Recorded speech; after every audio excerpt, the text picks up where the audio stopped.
Something that totally slips our mind, I think, all the time is teaching people how to get dumbbells in place to do their lifts. I mean, once you start think about that. When you're a trainer, it's like part of your job is like giving them the dumbbell, helping them set up. What happens when they get strong and they work out on their own? A lot of times people don't even know how to get them into position. There's definitely a technique to it. There's technique. How many times too have you seen a guy when after he's done pressing those hundreds, drops them, like just slamming the weights all over the place? Dangerous. And I think some people they get into doing that because they like the attention of that. But there is a way to bring that heavy weight down and get it set up in a very safe manner. And in fact, it's when you get the technique down, it doesn't matter if you're doing 70s or 140s, the technique remains the same. And I find actually the bigger the weight is, the easier this is because it's closer to your knees. So, you know, as far as picking them up off the rack.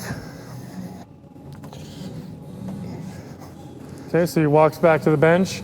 And before you sit down, you set them up right on the knees, right on the legs. Yeah, right. So this is the starting position.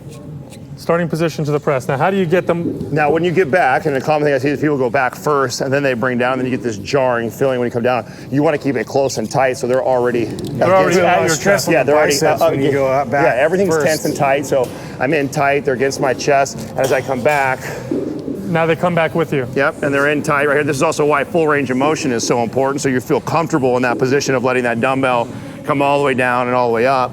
But when you're done, here's the hard part. After you're done, you turn in this position, but this is where people make the mistake is they go drop down, but you want to bring the knees up towards the dumbbell. So then when I go to... And it just rocks you up. Right into that position. Look at that. It's almost like you didn't have to, it just stood you up. Yeah, you just use the momentum. Here we go, watch, do one. All right, rack them up. Watch, turn, up, and it just swings it right back up. It's actually quite technical. Yeah. Well, let's talk about a little bit of practice. Let's talk about the mistakes that I see. What I see a lot of people do is when they see people do this and they start to drop before they bring the knees up, and then they got 70-pound dumbbells or 100-pound dumbbells over here, and then that weight just comes slamming down. You actually bring the knees all the way up, so it'll just. Granted, the moment that it's getting away from you and you lose control, yeah, just let it go to the ground. Yeah, absolutely, safety first. Go get rid of it. Safety first, 100%. But there is a very safe way to do that. If you can master that, yeah, you're gonna.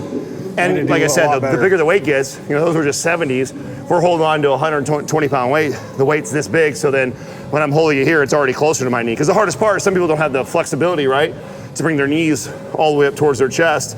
You're tight in the hips, so you can't really do that. Right. But if you can get pretty close, and you're already going to be closer with bigger dumbbells, you only got to be about an inch away from there, and then as you drop with those knees, it'll just pick you right back up. Yeah.